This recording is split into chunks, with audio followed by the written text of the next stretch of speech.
जय हिंद दोस्तों, कैसे हैं आप लोग। आशा करता हूँ आप लोग अच्छे होंगे। आज है 11 सितंबर। चलिए आज का देखते हैं करंट अफेयर्स। तो जो लोग चैनल पर नए हों प्लीज़ चैनल को जरूर सब्सक्राइब कर लीजिएगा, बेल आइकन प्रेस कर लीजिए। एवं जो लोग सब्सक्राइब किए हैं वो लोग भी प्लीज़ एक बार वीडियो ज़रूर शेयर करिए। करंट अफेयर के साथ साथ स्ट्रेटजी के भी दिया गया है, इसलिए वीडियो आप लोग पूरा देखा करिए। पूरा वीडियो आप लोग देखेंगे तो आप लोगों को ज़्यादा बेनिफिट होगा। चलिए पहला प्रश्न है, हाल ही में किस राज्य या केंद्र शासित प्रदेश ने बिजनेस ब्लास्टर्स कार्यक्रम लॉन्च किया है। उत्तर प्रदेश, दिल्ली, जम्मू कश्मीर, इनमें से कोई नहीं। तो इसका सही आंसर होगा दिल्ली। दिल्ली में बिजनेस ब्लास्टर्स कार्यक्रम लॉन्च किया गया है। मनीष सिसोदिया ने इसे शुरू किए हैं, जो कि दिल्ली के उप मुख्यमंत्री हैं। बात करें सरकारी स्कूलों में युवा उद्यमशीलता का विकास करने के लिए यह कार्यक्रम लॉन्च किया गया है और कक्षा 11 और कक्षा 12 को इसमें 2000 रुपये मिलेंगे। बात करें हुमायूं का मकबरा, तो यह चारबाग शैली में निर्मित है और यह दिल्ली में ही स्थित है। बात करें खजुराहों का मंदिर, तो यह यहाँ पंचायतन होगा, पंचायतन शैली में निर्मित है और यह मध्य प्रदेश में स्थित है। बात करें अलाई दरवाज़ा का निर्माण, तो यह अलाउद्दीन खिलजी ने इसका निर्माण किया था। और बीबी का मकबरा को क्या कहते हैं, तो कहते हैं ताजमहल का भद्दी नकल।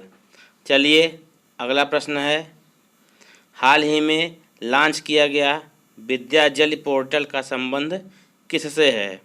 शिक्षा, कोरोना, अंतरिक्ष या इनमें से कोई नहीं। तो इसका सही आंसर होगा शिक्षा। विद्या जल पोर्टल का संबंध किससे है, शिक्षा से है।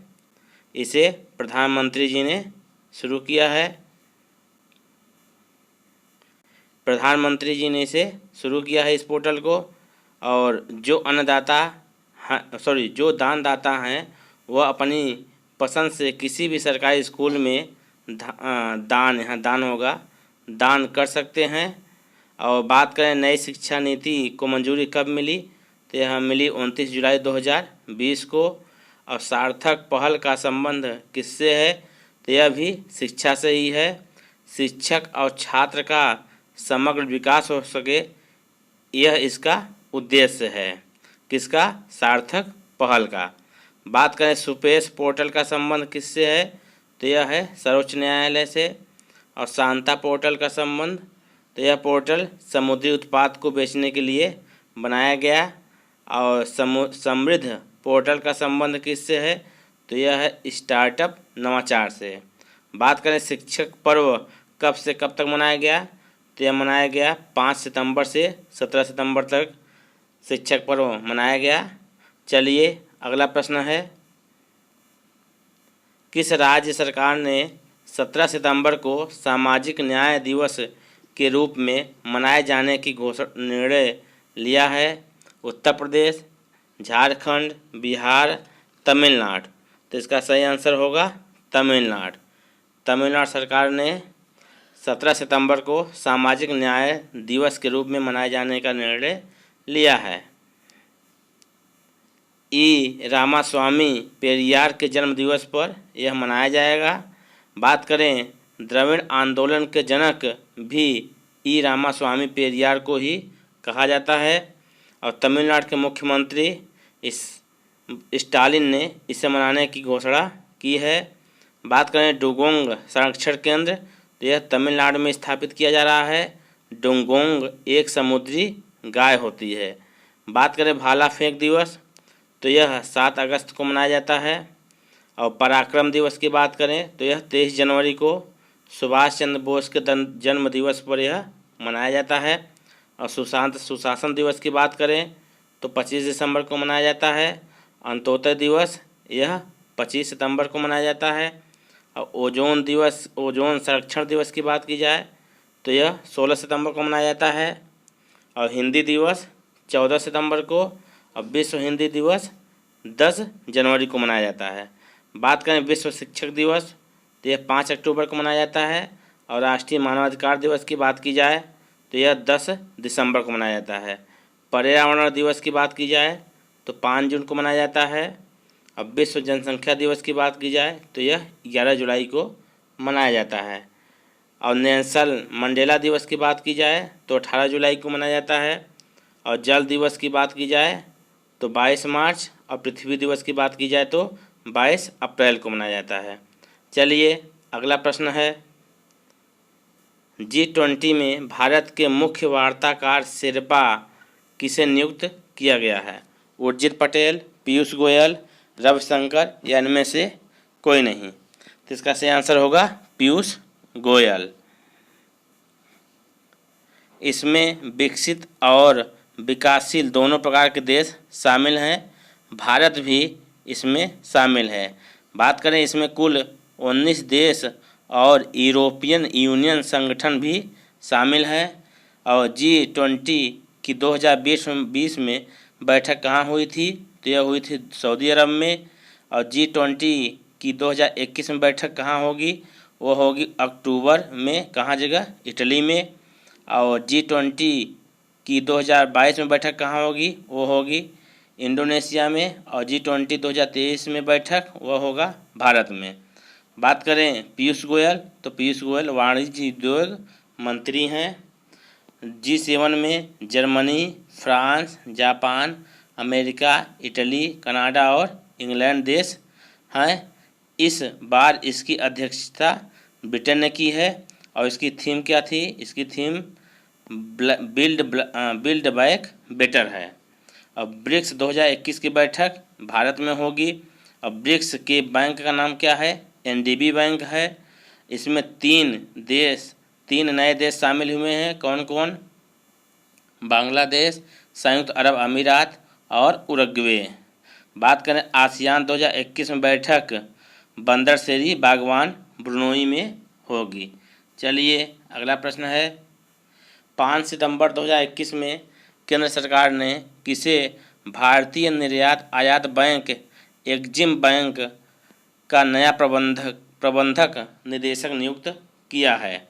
मिनी आईपे, दीपक दास, हर्ष भूपेंद्र बंगारी, महिला या इनमें से कोई नहीं? तो इसका सही आंसर होगा हर्ष भूपेंद्र बंगारी, महिला हैं ये।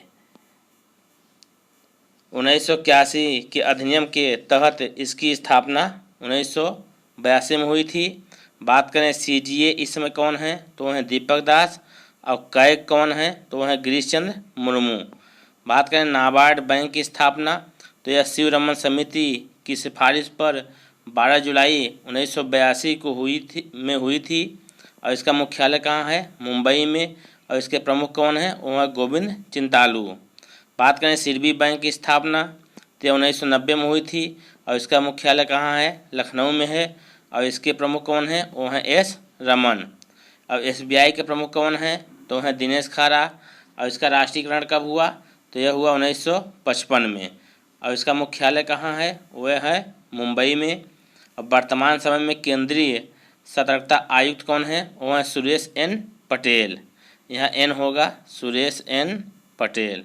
चलिए अगला प्रश्न है, हाल ही में भारत के किस शहर के लिए पहला पराग कैलेंडर विकसित किया गया है? उत्तराखंड, चंडीगढ़, हिमाचल प्रदेश या कर्नाटक? तो इसका सही आंसर होगा उत्तराखंड। हवा या वायु के द्वारा चलने वाले परागण पर नज़र रखना इसका उद्देश्य है। भारत की tree city of the world इसे घोषित किया गया। किसे घोषित किया गया है? हैदराबाद को। यहाँ किसे होगा? किसे घोषित किया गया? हैदराबाद को। अब भारत की पहली एयर टैक्सी सेवा कहाँ से कहाँ तक चली? तो यह चली हिसार से चंडीगढ़। चलिए अगला प्रश्न है, हाल ही में किस राज्य की राज्यपाल बेबी रानी मौर्य ने राष्ट्रपति रामनाथ कोविंद को अपनी इस्तीफा सौंप दी है? उत्तराखंड, बिहार, आंध्र प्रदेश या मध्य प्रदेश? तो किस राज्य की राज्यपाल थी बेबी रानी मौर्य? तो यह थी उत्तराखंड की। ये 2018 से उत्तराखंड की राज्यपाल थीं। और उत्तराखंड के नवीनतम मुख्यमंत्री कौन हैं? तो वह है पुष्कर धामी। बात करें उत्तराखंड की ग्रीष्मकालीन राजधानी कौन है, वो है गैरसैंण। और उत्तराखंड की शीतकालीन राजधानी तो वह है देहरादून। लाइकेन पार्क, कवक पार्क, यह भी उत्तराखंड में ही है। और बात करें हिम तेंदुआ संरक्षण केंद्र, तो यह भी उत्तराखंड में ही बनाया गया है। और हर्बल गार्डन पार्क, यह भी उत्तराखंड में ही है। बात करें पर्यटन दिवस कब मनाते हैं, तो यह मनाते हैं 27 सितंबर को। चलिए अगला प्रश्न है, वायु गुणवत्ता सूचकांक में कौन सा एक प्रदूषक शामिल नहीं है। PM 2.5, PM 10, अमोनिया, क्लोरोफ्लोरोकार्बन, यानी इसका मतलब CFC क्लोरोफ्लोरोकार्बन। तो इसका सही आंसर होगा क्लोरोफ्लोरोकार्बन।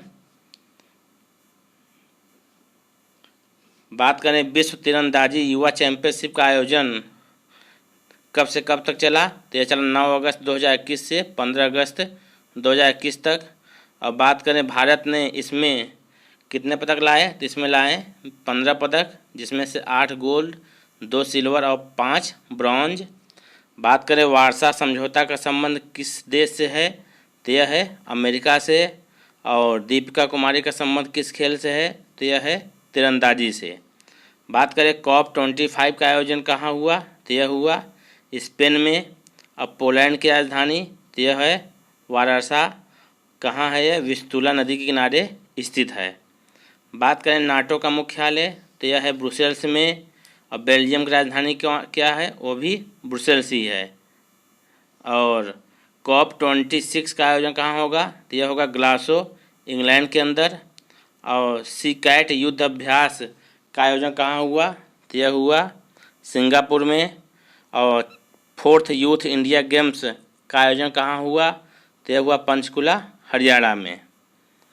और बात करते हैं अगर शांति काल में सबसे बड़ा पुरस्कार, तो वह अशोक चक्र, और दूसरा कीर्ति सम्मान, और तीसरे की बात की जाए तो वह है शौर्य सम्मान। और अमेरिका और मैक्सिको के बीच में सीमा बनाने वाली कौन सी नदी है, तो वह है रियो ग्रांडी नदी। और बात करें व्हिटली अवार्ड 2021, तो यह मिला नुक्लो होम को। संबंध कहाँ से हैं इनके, नागालैंड से। अब बात करें अंतर्राष्ट्रीय अवार्ड लैंड फॉर लाइफ, तो यह मिला श्याम सुंदर पियानी को। और सरस्वती सम्मान की बात की जाए तो शरण कुमार लिम्बाम्बे को। किस पुस्तक के लिए, सनातन पुस्तक के लिए। बात करें व्यास सम्मान तो यह शरद पगारे को पाटलिपुत्र की सम्राज्ञी के लिए दिया गया। और ई पंचायत पुरस्कार 2021 किससे मिला, तो यह मिला उत्तर प्रदेश राज्य को। बात करें अगर भारत का पहला स्वदेशी ड्रोन डिफेंस सिस्टम कौन सा है, तो वह है इंद्रजाल। और भारत का मैनचेस्टर किसे कहते हैं, तो वह है अहमदाबाद। और उत्तर प्रदेश की बात की जाए मैनचेस्टर, तो वह है कानपुर। और बात करें अगर कोविड-19 परीक्षण किट कोवी होम का निर्माण किसने किया, तो यह किया IIT हैदराबाद ने। और IIT खड़गपुर की स्थापना कब हुई, तो यह हुई 18 अगस्त 1951 में। और IIT दिल्ली की स्थापना कब हुई, तो यह हुई 1961 में। IIT कानपुर की स्थापना कब हुई, तो यह हुई 1959 में। और बात करें अगर IIT जोधपुर की स्थापना, तो यह हुई 2008 में। तो आज का करंट अफेयर्स यही था। तो अगर वीडियो आप लोगों को अच्छा लगा हो तो प्लीज़ चैनल को लाइक शेयर तथा सब्सक्राइब जरूर करिए। पूरा वीडियो देखने के लिए आप लोगों को धन्यवाद। चलिए फिर मिलते हैं नए वीडियो में, तब तक के लिए जय हिंद।